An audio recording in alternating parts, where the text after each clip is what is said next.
سارا پریشر پڑا اس لیے کہ گندم ہم نے 40 لاکھ ٹن امپورٹ کی, ہم نے چینی امپورٹ کی, دالیں امپورٹ کی, اور وہ جو تقریباً دگنا ہو گیا جو کہ پام آئل ہے, جو باہر سے مہنگائی امپورٹ کرتے ہیں پاکستان میں. اس کے لیے اب ہم پوری کوشش کر رہے ہیں کہ ساری چیزیں یہاں بنائیں.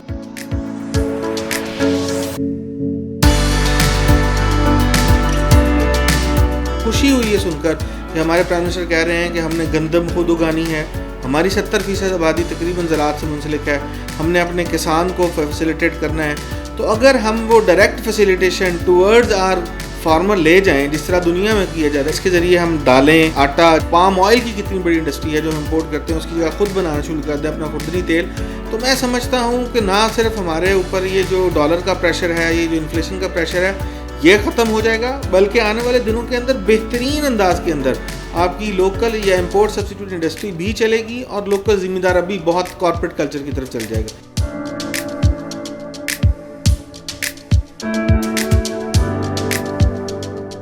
ابھی بھی ہمیں جو الحمدللہ اس دفعہ ہماری کاٹن کی جو پیداوار ہے وہ لاسٹ ایئر سے تقریباً دگنی ہے, مگر وہ پھر بھی ہماری ایکسپورٹ کے لیے کافی نہیں ہے. اس کے لیے ہمیں کاٹن یا یارن امپورٹ کرنا پڑے گا. پرائم منسٹر کا ویژن ہے امپلائمنٹ جنریٹ کرنی ہے.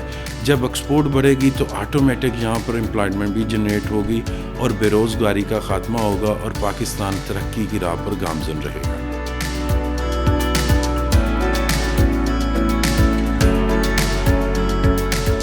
آج گورنمنٹ کا جو اشاریے ہیں ایکسپورٹ کے, ہر گزرتے ہوئے دن کے ساتھ وہ بڑھتے جا رہے ہیں, اور نو ڈاؤٹ اس کے پیچھے جو ہے وہ گورنمنٹ کی انٹینشنز, گورنمنٹ کی پالیسیز اور گورنمنٹ کے جو ایز آف ڈوئنگ بزنس کا میاں اسلم اقبال صاحب نے آ کے فیصل آباد کے صنعت کاروں کو جو روڈ میپ دیا, اس کے اوپر عمل کرتے ہوئے آج یہ ایکسپورٹ جو ہے وہ بڑھتی جا رہی ہے.